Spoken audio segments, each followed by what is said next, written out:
Hello दोस्तों, स्वागत है आपका फुल टॉस परिवार में। और आज हम लोग देखेंगे यूपी टीजीटी विज्ञान 2026-27 की स्ट्रेटजी वीडियो, जिसमें हम लोग पिछले 5 सालों का ट्रेंड एनालिसिस करेंगे, मास्टर ब्लूप्रिंट समझेंगे, किस सेक्शन से ज़्यादा क्वेश्चन आता है, सब कुछ जाना जाएगा। तो आप वीडियो में लास्ट तक से बने रहिएगा। चलिए शुरू करते हैं। कुल 125 प्रश्न होते हैं, जिसमें फिजिक्स का 62 से 63, ऐसे ही रसायन विज्ञान का 62 से 63 प्रश्न। ठीक है, अब बढ़ते हैं हम लोग core weightage high weightage topic पे। तो मैकेनिक्स से आप ध्यान देंगे 22 से 20 क्वेश्चन, जो कि अभी पिछले 5 सालों में देखा गया है मैकेनिक्स से ज़्यादा क्वेश्चन आते रहे हैं। वैसे आके देखेंगे तो आप इलेक्ट्रिसिटी और मैग्नेटिज्म से भी 12 से 15 क्वेश्चन पूछते हैं। वैसे ही आप हीट और थर्मोडायनेमिक्स में देखेंगे तो 10 से 12 क्वेश्चन आते हैं।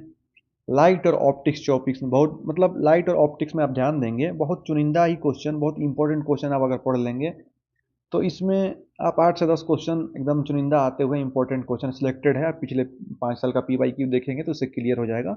और मॉडर्न फिजिक्स में 6 से 8 क्वेश्चन। इसके बाद हम आपको आगे ले चलते हैं केमिस्ट्री में। तो केमिस्ट्री में आपको फिजिकल केमिस्ट्री में एटॉमिक स्ट्रक्चर, थर्मोडाइनमिक्स और केमिकल काइनेटिक्स, इससे 22 से 25 क्वेश्चन आ रहे हैं। इनऑर्गेनिक में देखा जाए तो SP-D ब्लॉक एलिमेंट और केमिकल बॉन्डिंग, इससे तो 20 से 22 क्वेश्चन आ रहे हैं। मतलब सिलेक्टेड टॉपिक एकदम है, पढ़ के जाइए, पूरा करके आइए।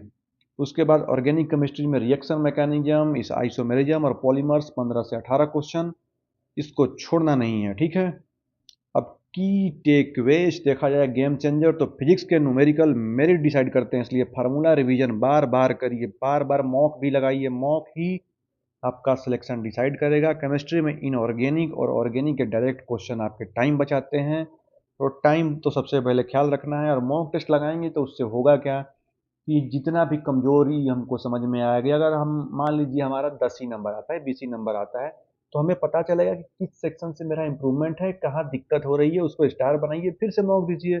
अगले मॉक में पता चला 40 नंबर आया, फिर समझ में आएगा कि मेरा इस सेक्शन से कमजोर है, तो फिर उसको स्टार बनाइए, फिर पढ़िए, फिर से मॉक दीजिए। ऐसे करते करते अगर 10 मॉक देते हैं तो आप ऑब्जर्व करेंगे कि आप सीधे 100 क्रॉस करने लगेंगे। तो एक बार आजमा के देखिए। बाकी आपको मैं आगे यही बोलूँगा कि मॉक टेस्ट पे विशेष ध्यान दीजिए। टाइम का बचत, टाइम अब कम है, तो अंतिम 40 दिन में रणनीति फॉलो करिए। बाकी अगर कोई दिक्कत हो तो फुल टॉस एजुकेशन के साथ जुड़ जाइए। मिलते हैं नेक्स्ट वीडियो में।